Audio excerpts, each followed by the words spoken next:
At the sound of the first horn, Shelley Riley had been at her desk, typing out her boss's notes from the latest deposition, and her body had broken out into a cold sweat. She'd suspected that the fog wasn't natural when she'd first seen it wafting into town that morning. In fact, her entire Kawatha being had sensed it. So when the second horn had sounded minutes later, it had confirmed her fears.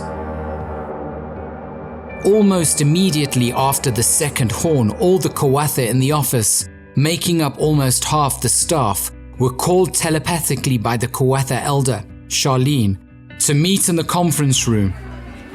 They all looked as confused and anxious as Shelley, and it didn't take them long to agree that the Bagadons had broken their sacred word and were starting their aggressive invasion of the town ahead of the agreed time.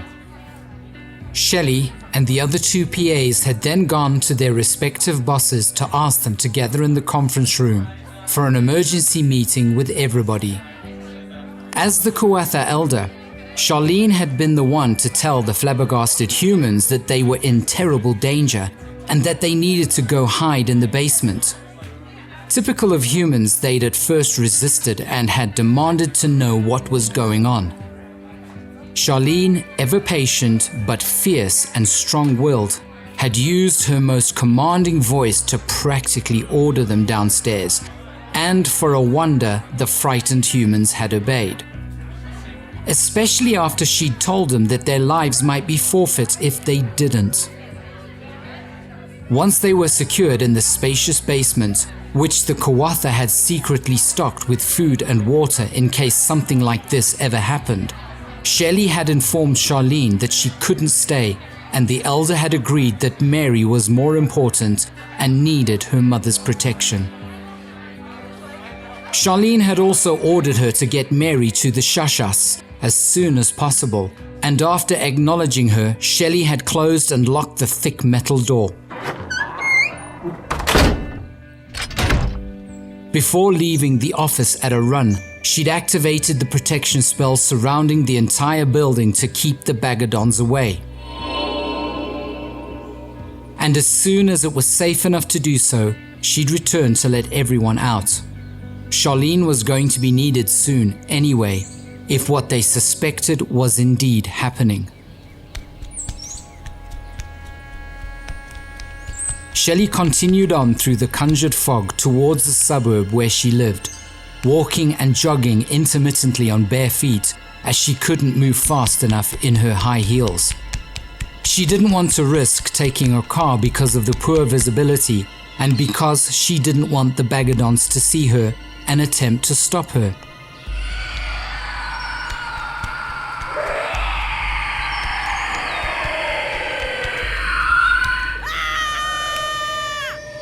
She was angry and frustrated and terrified all at once.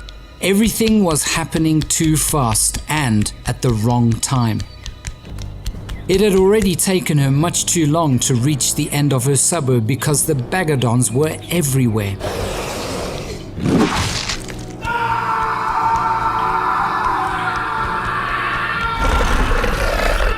And they weren't only hunting humans but the Kawatha, who were still in human form and therefore more vulnerable to their hunger and evil magic.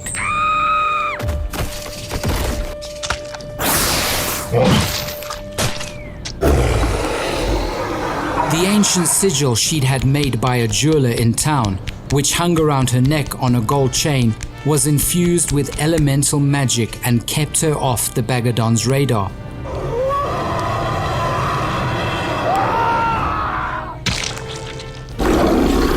But she could still be spotted if she wasn't careful.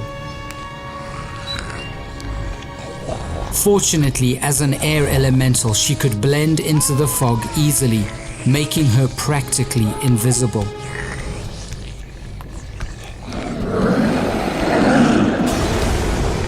There were hundreds of Bagadons in town.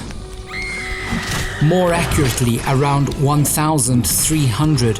And in their true forms, they were a formidable foe as they'd always been since time immemorial.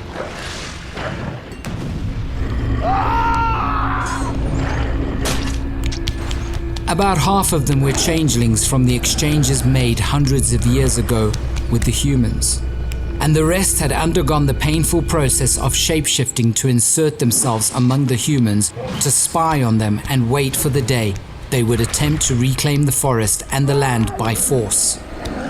Adversely, shapeshifting was a natural process for Kawatha and relatively painless.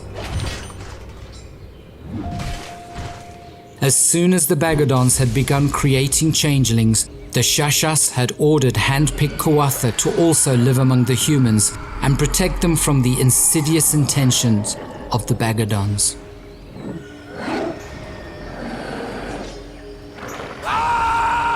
It was awful to watch people she knew being ripped apart and fed on as Shelley had hidden in alleys, behind cars, or in the alcoves of shops. But for now she could do nothing to help them.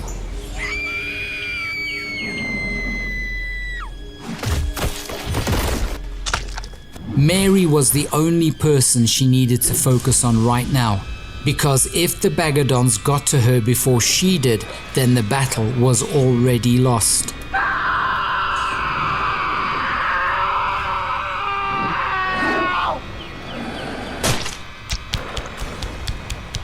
Checking her watch, Shelley saw that it was just after 1. But at least she started recognizing houses and one of the pretty parks in her neighborhood. She breathed a sigh of relief. Her house wasn't far now, and she trusted that Mary had found a way into the hideaway as soon as she'd sensed something wasn't right. Such sensing was a part of her, and if her human side didn't quite understand, her Kawatha half would make sure she found her way to her safe space.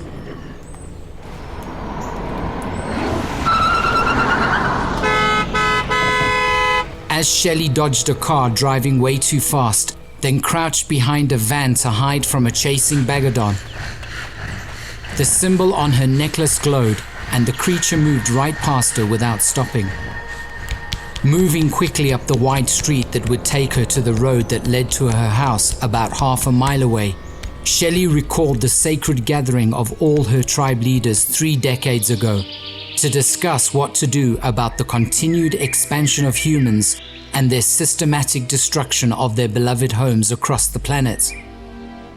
The Bagadons had been the most vocal, as usual, and they made their disdain for humans quite clear as they did every time there was a gathering.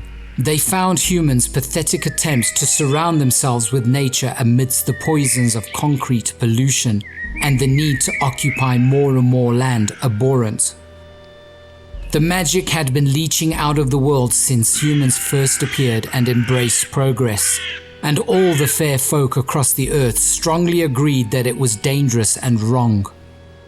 The elementals also agreed that humans had no respect for the earth and its ancient ways, and understood why many tribes hated them and wanted nothing more than to see them gone forever, buried under the rubble of their cities where Untruis would reclaim her territory and once again reign supreme as she always had before the humans had come. But the Bagadons wanted their utter annihilation, and that's why the Kawatha had raised their voices in protest and had shared their alternative ideas with the ancient leaders of the tribes. This had not gone down well with the warrior Bagadons, and so the animosity between them had escalated. This mess in Hallow Grove was only the start of what was to come, and Shelley dreaded what the next few days would bring. And at the center of it all was her beloved Mary.